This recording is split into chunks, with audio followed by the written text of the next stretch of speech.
China का नक्शा याद करिए, इधर है पाकिस्तान, इधर नॉर्थ कोरिया। वो झूला झूल रहा, north Korea Pakistan, north Korea Pakistan, north Korea Pakistan, बाकी खत्म। और इन्होंने कहा बदलाव आया। तो मैं यह भी बताना चाहता हूं, जब हमारी सरकार नहीं थी, मैं आपसे पूछता हूं 2014 से पहले देश का कौन सा ऐसा क्षेत्र था धमाके नहीं होते थे? आतंकवादी हमले, चंडीगढ़ में धमाके, दिल्ली में धमाके, बंबई में धमाके, पुणे, नासिक, लखनऊ, फैजाबाद, गुवाहाटी, हैदराबाद, चेन्नई, बेंगलुरु, कौन सी ऐसी जगह थी? चलती ट्रेन में धमाके, चलती बस में धमाके, पार्क पे जाइए तो लिखा रहता था छूना नहीं धमाका हो सकता, बस अड्डे पे जाइए, रेलवे स्टेशन पे जाइए धमाका हो सकता। और उसके बाद 26/11 के हमले के 9 महीने बाद शर्म एल शेख में पाकिस्तान से ज्वाइंट डिक्लेरेशन करते हैं, जिसमें बलूचिस्तान भी हिस्सा होता है। यानी हम मान लेते हैं कि हम उसमें इन्वॉल्व हैं, और क्या कहते हैं? आतंकवाद की घटना से शांति वार्ता प्रभावित नहीं होगी। यह शर्म एल शेख जुलाई 2009 9 महीने के बाद का डिक्लेरेशन है 26/11 के। और हमने क्या कहा? मोदी जी ने कहा आतंकवाद और वार्ता साथ साथ नहीं होगी। और उससे यह बदलाव आया। और हमने हासिल क्या किया? हमने हासिल वो किया जो सन 71 के समय में भी आपको सुनने में नहीं मिला होगा। यह पाकिस्तान की पार्लियामेंट में पाकिस्तान के सांसद ने कहा, पाकिस्तान के विदेश मंत्री और आर्मी चीफ का कोट करते हुए कि शाह महमूद कुरैशी साहब, देन फॉरेन मिनिस्टर, आए, आर्मी चीफ आए, उनके पैर कांप रहे थे। उन्होंने कहा शाम तक अभिनंदन को वापस कर दो वरना हिंदुस्तान अटैक कर देगा। ये पैर कांपते तो किसी ने भी नहीं सुने थे। और इन्होंने कहा भारत का भूगोल बदला था। कांग्रेस पार्टी ने अपना प्रस्ताव पारित करके भारत के 3 टुकड़े हुए थे, मतलब उस समय 2 ही टुकड़े थे।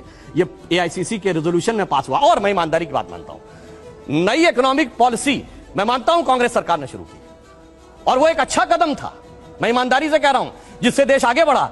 मगर उस निर्णय लेने वाले प्रधानमंत्री नरसिम्हा राव जी की मृत्यु के बाद उनको एआईसीसी में उनका शव तक नहीं रखा गया।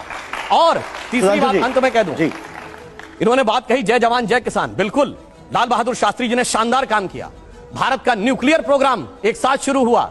और यह भी मैं कहना चाहता हूं, इसे सिर्फ संयोग माने या कोई रहस्य था कि लाल बहादुर शास्त्री जी और भारत के न्यूक्लियर प्रोग्राम के जनक होमी जहांगीर भाभा दोनों की मृत्यु 15 दिन के अंदर हो गई, और रहस्यमय तरीके से, और दोनों में से किसी चीज की जांच नहीं हुई। तो इसलिए मैं कहना चाहता हूं, हमने जो परिवर्तन किए हैं वो गुणात्मक परिवर्तन है। अब भारत एक समृद्धशाली, मजबूत, स्वाभिमानी, गौरवशाली राष्ट्र है, जिसमें इतना वित्तीय भर का भी विदेशी प्रभाव नहीं। पहली बात तो व्हाट्सएप यूनिवर्सिटी का कमाल देखिए साहब, असेंबली होती है, वैल्यू एडिशन निगेटिव हो जाता है। अरे भैया, ऐसा कहीं होता है? अगर कहीं पर कोई आपको असेंबल करने को देता है तो अपना प्रोडक्ट देते तो आप उस पर सर्विस चार्ज लेकर ही बेचेंगे। $1 बिलियन का हम लोगों ने एप्पल के फोन एक्सपोर्ट किए हैं असेंबल करके ही। 25% आईफोन 14 भारत में बने हैं। इसे कहते हैं व्हाट्सएप यूनिवर्सिटी या राहुल गांधी यूनिवर्सिटी, आप जो भी समझ लीजिए। अब दूसरी बात मैं कहना चाहता हूं, दूसरी, अरे भाई आपने आप लोग हैं भाई। हमने आतंकवाद की इतनी घटनाएं उत्तर से दक्षिण तक बता दी। अब दक्षिण कश्मीर के 4 जिलों में रह गया है, वो दिखाई नहीं पड़ा, उसके लिए इनको आंकड़े चाहिए। पर मैं कह सकता हूं, हमारी सरकार के किसी नेता ने आतंकवादियों के लिए आंसू नहीं बहाए। हम ये कह सकते हैं, हमारे किसी नेता ने आतंकवादियों के लिए पलक पावड़े नहीं बिछाए। संसद भवन पे हमला हुआ, जिन जाबाजों ने अपनी जान दे दी, उन्होंने, उनके परिवारों ने मेडल लौटा दिए। चूंकि अफजल गुरु को 7 साल तक सर्वोच्च न्यायालय से निर्णय होने के बाद फांसी नहीं दी रही थी, परंतु सोनिया जी की आंख में आंसू नहीं आए। बटाला हाउस के एनकाउंटर के आरोपियों के लिए आंसू आए। हमने किसी जाकिर नायक को शांति का मसीहा कहने वाले, इशरत जहां को बेटी कहने वाले, अफजल को हालात का मारा कहने वाले, हाफिज को साहब कहने वाले, ओसामा को जी कहने वाले, बुरहान वानी को भटका नौजवान कहने वाले आतंकवाद पे भाषण दे रहे हैं। इसलिए अब महिला की बात करता हूं, बिल्किस बानो की बात ये कर रहे हैं। 14 साल वो लोग जेल रख के आए, मुस्लिम थी इसलिए बोला। इसी पश्चिमी उत्तर प्रदेश में एक मुस्लिम महिला थी इमराना, जिसके साथ उसके ससुर ने बलात्कार किया, और मौलवी ने फतवा दे दिया कि अब आज से वो अपने ससुर की पत्नी और पति की मां हो गई। और जलवाए जलाल से वो मौलवी साहब विद्यमान थे, चू नहीं बोला। ये इनका महिलाओं के प्रति सम्मान था। हमारे यहां किसी ने नैना साहनी को तंदूर में जलाया, छोड़िए वो सब आरोप प्रत्यारोप। मैं तो 100 बात की बात कहना चाहता हूं, वो कहां गए उन लोगों का सम्मान करते थे जिन्होंने कश्मीर वैली में लिखा, छोड़ के चले जाओ हिंदुओं से और अपनी बेटियों को छोड़ जाओ। वो गिरजा टिक्कू जिसके साथ सामूहिक बलात्कार के बाद आरे से काट दी गई और चू नहीं निकला किसी के मुंह से। वहां एक किसी महिला एक के साथ नहीं, पूरी कम्युनिटी के साथ हुआ, और सब मौन साधारण किए रहे, क्योंकि वो सेकुलरिज्म का सुंदर संगीत था, उससे इनको वोट मिलने थे। कहते हैं आईएसआई भारत की धरती पे नहीं था।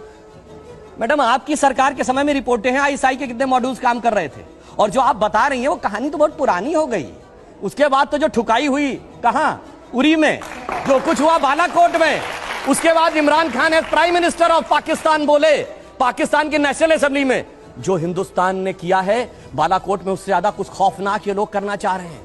आप ये सोचिए, आप शांति के कबूतर उड़ाते थे और हमने बाज उड़ाए हैं गुरु गोविंद सिंह जी की तरह। और आपने लास्ट में कहा शायद देश 1947 में, 2014 में नहीं, आप 47 से मानते हैं, ये राष्ट्र सनातन है, चिरंतन है, 1947 में पैदा हुआ नहीं है। इसीलिए इस राष्ट्र को कोई अपने को फादर कहने लगता है, कोई क्रिएटर कहने लगता है, कोई राष्ट्र का निर्माता कहने लगता है। ये राष्ट्र वो है। अब लास्ट में एक बात कहता हूं, कर्नाटक बात कही, बिल्कुल अच्छी बात है, पर मैं पूछना चाहता हूं, कर्नाटक में चुनाव परिणाम आए, हम हारे और ये जीते, पर पूछना चाहता हूं, राहुल गांधी जी ने जाकर कहा था कि इंडिया में डेमोक्रेसी ऑलमोस्ट खत्म हो गई है, सारे संस्थान अब काम नहीं कर पा रहे हैं। तो मैं पूछना चाहता हूं, 2 सुप्रीम कोर्ट के जजमेंट आए जो आपने कहा आपके पक्ष में आए, उसके बाद अब इलेक्शन कमीशन सही है कि नहीं, ईवीएम सही है कि नहीं, आप डेमोक्रेसी से जीते हैं कि नहीं कर्नाटक में? मेरा मानना है कि अगर हम ईमानदारी से स्वीकार करते हैं कर्नाटक में हारे हैं, कांग्रेस को ईमानदारी से क्षमा मांगनी चाहिए कि आगे से हम अपने राजनीतिक हित के लिए विदेश की धरती से जाकर कभी इस देश को बदनाम करने की कोशिश नहीं करेंगे। और पुनः मैं कहना चाहता हूं, आज मैं विनम्रता से और चुनौती से पूछता हूं, G7 कंट्रीज और G20 कंट्रीज में एक देश बताएं जहां महंगाई की दर हमसे ज्यादा हो और विकास की दर हमसे कम हो। हम दुनिया में सबसे बेहतर स्थिति। अब आता हूं गलवान पे। गलवान में हमारे 20 सैनिक बलिदान हुए हैंड टू हैंड फाइट में। देखिए चीन पे इनको कितना भरोसा है। आप प्रैक्टिकली सोचिए, गोली नहीं चली, हाथ की लड़ाई में 20 लोग मारे गए, उधर से एक को घायल नहीं हुआ। यह होती है व्हाट्सएप यूनिवर्सिटी या राहुल गांधी से प्रेरित बुद्धि। ऐसा हो सकता है क्या? इंटरनेशनल मीडिया ने बताया कि 60 के करीब उनके सैनिक मारे गए, उसने एक घायल की भी सूची नहीं जारी की, पर चाइना के डाटा पे भरोसा है और भारत की सेना पे भरोसा नहीं है। और अगर मैं पूछूं, जो हमारे जवान वहां बलिदान हुए थे वो किस रेजिमेंट के थे पता है आपको? बिहार रेजिमेंट। बिहार रेजिमेंट का युद्ध उद्घोष जानते क्या है? बहुत घनघोर सांप्रदायिक लगेगा आपको। बिहार रेजिमेंट का युद्ध उद्घोष है बजरंग बली की जय, मगर वो इनको लगता है सांप्रदायिक।